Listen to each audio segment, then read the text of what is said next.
Hey YouTube, it's Hannah Loba. If you want more MotoAmerica content, check out the new and vastly improved MotoAmerica Live Plus app. It's the only place you can catch all the race action in one place all season long. Click the link in the description below.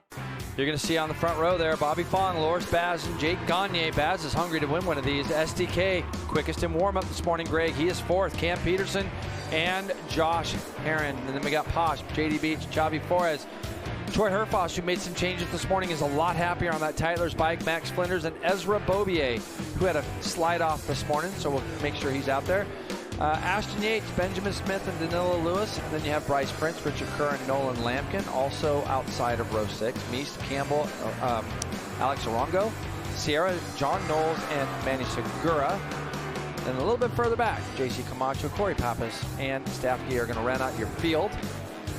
Today, it's Bobby Fong doing some of that. Look at the gap, Greg, that he has already started to pull out just a little bit. I know it doesn't look like much, but heads down right off the bat.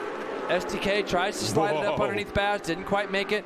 He made some changes overnight. He was a lot happier with that BMW as he's running in fourth. The big question now is, as the sun is out and starts to bake this racetrack, we haven't seen this kind of heat since Friday. So if the teams were making all their changes based on you can see the rear end of Sean Dillon Kelly's Top Pro Racing BMW moving a little bit sideways. That team coming up with a new sponsor, EasyHealthPlans.com, now Top Pro Racing Machine. Trying to gather it underneath them, and that's going to give an opportunity for Josh Herron to slide underneath as the drive was sacrificed through turns number 2. So there goes Herron on that Warhorse HSBK Racing Ducatis. We know that the number 1 plate of Jake Gagne, who sits in 6th place, is not at 100% health either. For Jake Gagne, it's about that right hand, right forearm he's been struggling with as a move has been made, teammate to teammate. Josh Herron goes by his teammate Loris Baz as Herron sees the top 2 starting to get away. He has gotten by. Here's the pass. Josh Herron straight lines it right from 12 to 13. Makes that pass as clean as you like on his teammate. Loris tried to cut it back up underneath him and actually had a little bit of a run. But look at the scrap between 3rd place as Sean Dillon Kelly in the mix as well. Boy, those are 3 very fast motorcycles equipped with the latest in aerodynamic technology. You see the aero wings out of the front of the motorcycle creating downforce, and Sean Dillon Kelly is able to slide his way into 4th. It's like they did so much of the motorcycle in the offseason when the Attack Performance Progressive. Oh, man!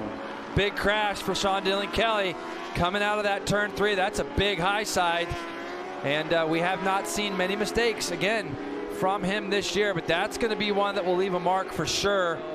You're going to see he gets in here behind Josh Herron. He's been getting really good drives out here, almost pulling up alongside Herron the lap prior. This bike's going to snap sideways, and you can see Loris Baz had to take big action to miss. So Cameron Peterson, he's doing a good job right now, but look at the speed. Herron likes to get it sideways, just all drive out of there. But the question is, how's it going to be on the brakes when we get here?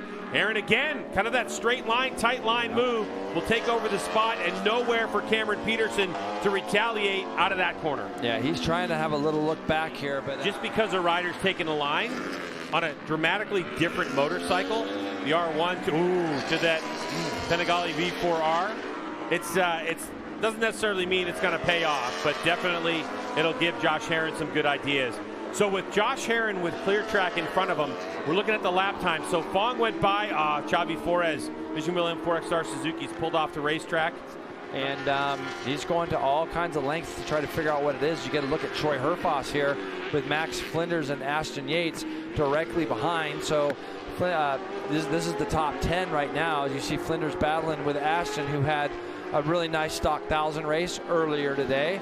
Yeah, so this is the battle just for that top 10. So Max Flinders on the thrashed bike racing Yamaha R1. That is the iconic yellow and black that if you've been a MotoAmerica fan since the inception in 2015, you know the 88.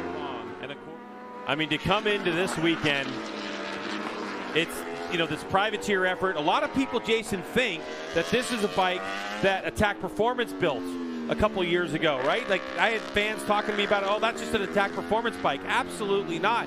The foundation of this bike, there might be some bits and pieces scattered around, but we know the motors are built by the team, and of course Nick Seiling created that swing arm with the big number 50 holding up that rear tire, and it's been magical because Bobby Fong, when he is centered, he is focused, and he's confident when he has a team around him, this is what we get from the 50. And the other dynamic that I love about this story with the team is that Robbie Peterson, who obviously legend in our sport, crew chiefing this bike, and Robbie Peterson's son's in third right now, so it'll be interesting seeing them all on the podium together.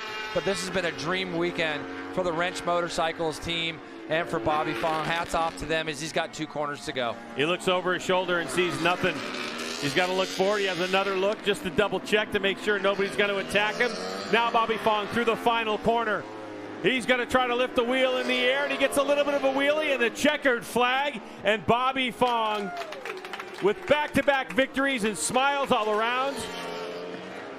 Team owner David Anthony in the mix in the middle of his team. And how about the Vision Wheel M4X Star Suzuki rider of Brandon Posh? He's going to hold off JD Beach.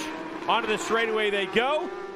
And Posh said he wanted to be solidly in top 5, and he gets 5th place for the weekend. Yeah, good on him. And here's Troy Herfoss. He got closed down from Ashton Yates on this last lap, and you can see just behind him even Ezra Bouvier. So Troy Herfoss is going to come around in, looks like 8th place, as Gagne ended up 7th. He's going to have Ashton Yates, a whole slew of guys directly behind him. Yeah, there's not a lot of time in between the rounds at this point in the season, so the team's going to go to work certainly, but they have a lot to celebrate in the meantime. And an interesting point that Josh Herron made was that he was messing up the way that he's able to go out there and race because of the bad starts. He started 3.8 seconds over Josh Herron and Cameron Peterson. A couple seconds behind, and Loris Bass, Brandon Posh, JD Beach, Jake Gagne. Boy, it's going to be interesting with the points. But before we get to all that, let's get down to Hannah with Bobby.